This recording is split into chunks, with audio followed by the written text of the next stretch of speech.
दोस्तों, भारत ने हाल ही में उस बहुप्रतीक्षित मिसाइल डिफेंस सिस्टम का परीक्षण कर लिया है जो बहुत ही खतरनाक है, जिसको लेकर भारत ने नहीं बल्कि दुनिया भर के कई बड़े वैज्ञानिक खुलासे कर रहे हैं। भारत जिस BMD प्रोग्राम पर काम कर रहा है, उस मिसाइल की इतनी ताकत है कि यह बैलिस्टिक मिसाइल तक को रोक सकता है और यह भारत के इतिहास का अब तक का सबसे खतरनाक मिसाइल डिफेंस प्रोग्राम है। इसकी टक्कर का कोई डिफेंस सिस्टम शायद ही दुनिया में किसी देश के पास हो। साथ ही यह भी कंफर्म नहीं है कि भारत ऐसे कितने डिफेंस सिस्टम पर काम कर रहा है और इनकी ताकत कितनी है और भारत कब इसके खुलासे करके दुनिया को चौंका दे। भारत और चीन के बीच अक्सर टेंशन होती रहती है और मान लो कभी चीन ने भारत पर परमाणु मिसाइल से हमला कर दिया तो भारत 5000 किलोमीटर दूर से ही, यानी चीन अपने जिस भी क्षेत्र के किसी भी कोने से भारत पर मिसाइल दागता है तो भारत का मिसाइल डिफेंस सिस्टम उसे वहीं पर उसकी जमीन पर ही मारकर नष्ट कर सकता है। अब दुनिया भर में चर्चा होने लगी है, क्या चीन और अमेरिका के पास ऐसे उन्नत किस्म के हथियार हैं या नहीं। वहीं एक दिन बाद ही दोस्तों, भारत के DRDO ने BMD शील्ड को तैयार कर लिया है, जिसमें भारत के काम आने वाली 3500 रेंज की मिसाइल का टेस्ट भी किया गया है। इसके चीफ ने ऐसा ऐलान किया है कि पूरी दुनिया में ये कोहराम मच गया है। यहां तक कि किसी को इस बात का अंदाजा भी नहीं था कि BMD को लेकर भारत ऐसा भी कर सकता है। इसको लेकर DRDO ने तीन गुड न्यूज दी है। दोस्तों, देश की आन बान शान बढ़ाने वाली इस खबर को आपको बताते हैं। BMD शील्ड पर AD-1 और AD-2 के साथ भारत करेगा 2 और मिसाइलों की तैनाती। इसके साथ ही बराक 8 को रिप्लेस कर देगा और एक और घातक मिसाइल इस पर लगाई जाएगी। दोस्तों, BMD शील्ड को लेकर यह ऐलान इसलिए भी और अहम है क्योंकि इसका ऐलान खुद ही DRDO की चीफ ने किया है। दरअसल DRDO ने तो पहले खुशखबरी ये दी कि सबसे खतरनाक और घातक सिस्टम 2025 तक बनकर तैयार हो जाएगा और साल 2023 में इसको लेकर काम बड़ी तेजी के साथ आगे बढ़ाने का पूरा प्लान भी तैयार कर लिया गया है। इसका सारा काम कंप्लीट भी कर लिया जाएगा और अपनी पूरी कैपेबिलिटी पर ये काम करना शुरू कर देगा। साथ ही DRDO चीफ ने यह भी बताया कि इसका काम लगभग अंतिम चरण में पहुंच चुका है और इसीलिए भारत 2 साल से भी कम समय में इससे पूरी तरीके से तैयार कर लेगा। दोस्तों, DRDO इस सिस्टम के जरिए देश की जनता को परमाणु मिसाइलों से सुरक्षा प्रदान करेगा, इसलिए इसको बहुत ही ध्यान से तैयार किया जा रहा है।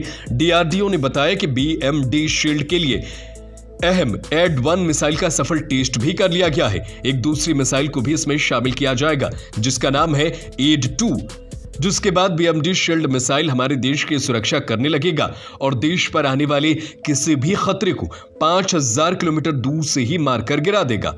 दूसरी सबसे बड़ी खुशखबरी यह है कि DRDO ने यह ऐलान किया है कि वो BMD को पूर्ण रूप से स्वदेशी और ज्यादा शक्तिशाली बनाने पर काम कर रहा है। इसीलिए जो अभी तक भारतीय नौसेना के जहाजों पर बराक 8 मिसाइल लगी होती थी, अब उन्हें रिप्लेस कर दिया जाएगा और इसकी जगह पर अब उससे और ज्यादा घातक और खतरनाक एरोल्ड मिसाइल को लगाया जाएगा और जो बराक 8 के मुकाबले कहीं ज्यादा कैपेबल और खतरनाक होगी। इससे भारतीय नौसेना की शक्ति में कहीं ज्यादा इजाफा हो जाएगा और BMD शील्ड का दायरा भी बढ़ेगा। वहीं दोस्तों, उससे भी बड़ी एक और खबर मिली है जो सबको चौंका देगी, क्योंकि अब तक जो हमें पता है वो ये है कि भारत BMD शील्ड में जिन मिसाइलों को असेंबल कर रहा है AD-1 और AD-2 मिसाइल है, लेकिन अब DRDO 2 और मिसाइलों को इनमें ऐड करने वाला है। दरअसल DRDO चीफ ने बताया कि जिन 2 मिसाइलों को लगाया जाएगा उनका नाम है एरसाम और एक्स-एरसाम। DRDO चीफ ने कहा कि वो इन दोनों मिसाइलों को BMD शील्ड का पार्ट बनाने जा रही हैं।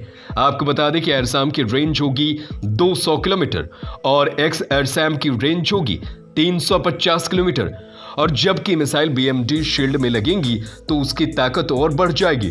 वहीं अब आपके मन में सवाल होगा कि जब हमारी मिसाइलें 3500 किलोमीटर और 5000 किलोमीटर दूर दुश्मनों को मारने की क्षमता रखती हैं, तो उस मिसाइल में 200 किलोमीटर और 350 किलोमीटर की रेंज वाली मिसाइलों को लगाने का क्या सवाल बनता है। तो आपको बता दें कि MB शील्ड को इस हिसाब से डिजाइन किया गया है कि ये एक मल्टीलेयर डिफेंस सिस्टम है और इसमें कई अलग अलग किस्म के मिसाइलों को फिट किया गया है और इसका फायदा यह है कि इस मिसाइल में जो AD-1 और AD-2 मिसाइल है वो बहुत ज्यादा एक्सपेंसिव है और सिर्फ हाई वैल्यू टारगेट के लिए ही इनका इस्तेमाल किया जा सकता है, जैसे कि जब भारत पर कोई दुश्मन बैलिस्टिक मिसाइल छोड़ चुका हो या फिर हमारी तरफ कोई लड़ाकू फाइटर जेट आ रही हो जिसमें परमाणु बम लगी हो और भारत को खतरा लगे कि यह हम पर ही इस्तेमाल किया जा रहा है, तब भारत इन मिसाइलों को इस्तेमाल करेगा। लेकिन अगर मान लीजिए कि भारत पर किसी दुश्मन ने छोटी मिसाइलों से हमला कर दिया और उसके लिए आप जवाबी कार्रवाई में 8-1 और 8-2 मिसाइल का इस्तेमाल करते हैं, तो ये वही बात हो गई जैसे चींटी को मारने के लिए 100 किलो का वजनी हथौड़ा आपने उस पर मार दिया हो। मतलब यह है कि छोटी मिसाइलों को मारने के लिए हमारे पास छोटी रेंज की ताकतवर मिसाइलें भी होनी चाहिए। यहीं पर बीएमडी की खासियत निकलकर सामने आती है। इसमें छोटी से छोटी मार करने के लिए भी मिसाइलें लगाई गई हैं और बड़ी से बड़ी हथियारों को मारने के लिए भी ये मिसाइल पूरी तरीके से सक्षम है। यानी कि दुश्मन के हर एक हमले के लिए इस मिसाइल में हर प्रकार के मिसाइल लगाए गए हैं जो इसको और खास बनाते हैं और इसलिए इसको मॉडर्न इंडिया का अब तक का सबसे बेहतरीन हथियार कहा जा रहा है। कैसी लगी आपको हमारी ये जानकारी? हमें कमेंट करके जरूर बताएं। साथ ही डीआरडीओ देश के लिए इतना मेहनत कर रहा है तो उसके लिए एक लाइक तो बनता है। ऐसे इंटरेस्टिंग टॉपिक जानने के लिए हमारे चैनल को सब्सक्राइब करें। जय हिंद, जय भारत।